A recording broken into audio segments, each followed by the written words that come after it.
Hello, c'est Dr T. Daniel. Aujourd'hui, nous allons parler de la gonorrhée. C'est une maladie sexuellement transmissible due à un germe appelé gonocoque.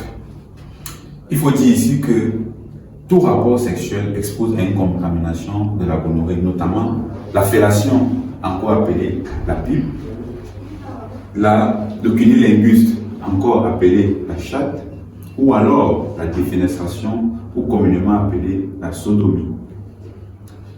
Les signes et symptômes de la gonorrhée.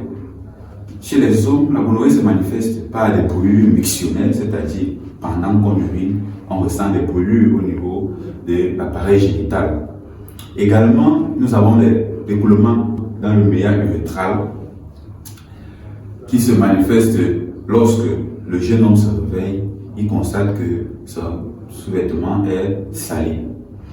Chez la femme, la gonorrhée se manifeste par un écoulement périvaginal jaunâtre, des douleurs lors des rapports sexuels, des douleurs pendant que la femme urine. Vous pouvez également avoir des douleurs au bas-ventre, encore appelées pelvialgie. Il faut dire ici que chez la femme, 10 à 20% ne manifestent pas la maladie proprement dite. Au niveau de la bouche, la gonorrhée va entraîner des douleurs et on pourra poser le diagnostic à l'hôpital de pharyngite gonotoxique. Au niveau anal, la gonorrhée se manifeste par des démangeaisons, un écoulement blanchâtre, des douleurs lors de la défécation et parfois même des saignements. Chez le nouveau-né, né d'une mère atteinte de gonorrhée, nous pouvons avoir une inflammation au niveau des yeux. La gonorrhée se dépiste par le prélèvement des écoulements au niveau de la marge anale, des écoulements vaginaux et des écoulements urétraux. Ces écoulements seront donc analysés et nous pourrons identifier le gonocoque. Si la gonorrhée n'est pas soignée, nous pouvons avoir des complications très graves. Notamment chez les hommes, nous aurons une inflammation de la prostate, mais également une inflammation des épididymes, qui sont des cordons au-dessus de chaque testicule. Ces inflammations pourront nous entraîner, si rien n'est fait, des infertilités chez l'homme.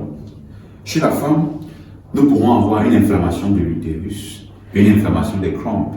Ces inflammations, si rien n'est fait, pourront conduire à des grossesses extra-utérines, des grossesses ectopiques, mais également à une infertilité chez la femme.